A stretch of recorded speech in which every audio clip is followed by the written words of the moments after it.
So yun na nga for today's video. Birthday nga ngayon ni tatay, so pupuntahan natin siya sa kanila. Medyo matagal na rin kasi hindi nakakapunta si tatay sa bahay, so tayo na yung dadalaw. And medyo malayo-layo yung bahay ni tatay. Kaya naman 3 sasakyan ang sasakyan natin for today. Pero teka, hindi yan. Kukumute lang talaga kami. Hindi po yan sasakyan namin. Pero teka, silipin nyo muna yung onting kaganapan dun.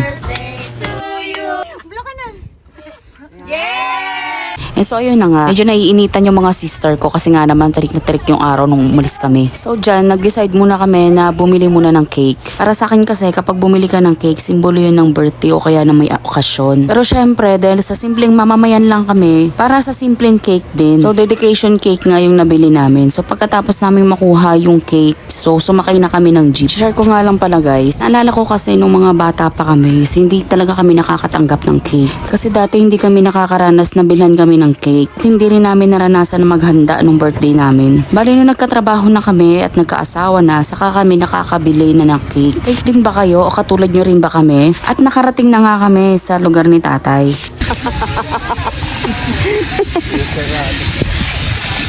Asan sila puso? Sabi mo nga yung birthday mo. Birthday kayo.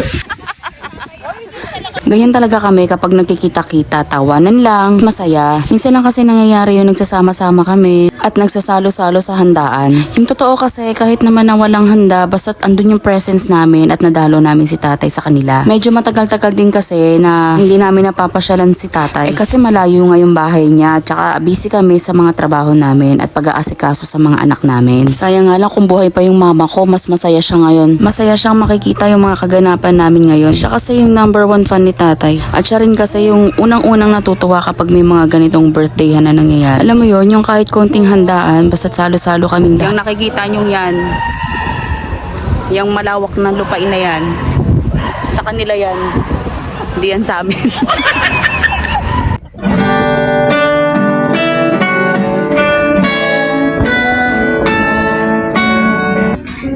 Birthday to you. Happy birthday to you. Happy birthday, happy birthday, happy birthday to you. Wish mo na. Wish mo na. Mag-wish ka. Sabihin mo, kailan ako yayaman? Kami po dyan. Wala na. 1, 2, 3. Blow ka na. Tulungan ka ta? Blow ka na. Yay! Pagkatapos nga ni tatay mablow yung candle, nagsalo-salo na kami ng kaunting handa namin. Ito pala yung kalupaan namin. Saan? Kita nyo yan. Sa kanila yan. Nakikihiram lang po kami ng pwesto. At syempre, umiral na naman ang kadaldalan ng katropa nyo. Ito po pala yung bahay namin. Tingnan nyo nga po, sira-sira. Bali dyan pala yung tulugan ni tatay. So barracks nila yan kasi si tatay yung naka-stay in dyan. Saka po pala yung tatay ko. At syempre, konting kulitan. Nakatay! Pakilala ka na! Ako stage. Pakilala ka na, tay!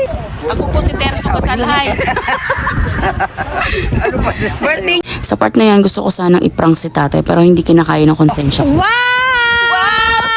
Sana all! Sa'yo nga yan! Wow! Sana all! Doon ka pinatay! Yay! Pagkatapos nagala muna kami, eto nga ang ate ko ay nadapa para tuloy silang bumalik sa pagkabata.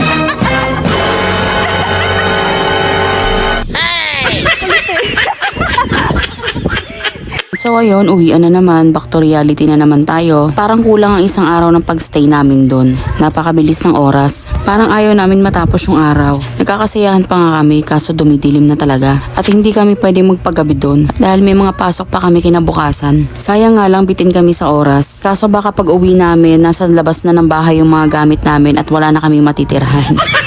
Kaya naman, habang maaga pa, decide na kami talaga na uuwi kami ng maaga kasi nga babiyahe pa kami. At 3 sakay ang gagawin namin. At syempre, hindi naman talaga mawawala dun sa birthdayhan yung Sharon. Kasi pinauwi ni tatay yung ibang handa kasi hindi naman na niya makakain yun at mapapanis lang kinabukasan. Itinira niya lang yung mga favorite niyang pagkain. Kasi yung tatay ko ay talagang may favorite siyang pagkain at medyo maselan din siya. Pagdating sa ibang pagkain, kaya naman alam na namin kung sino yung nagmana sa kanya. So ayan muna ngayon. Thank you for watching.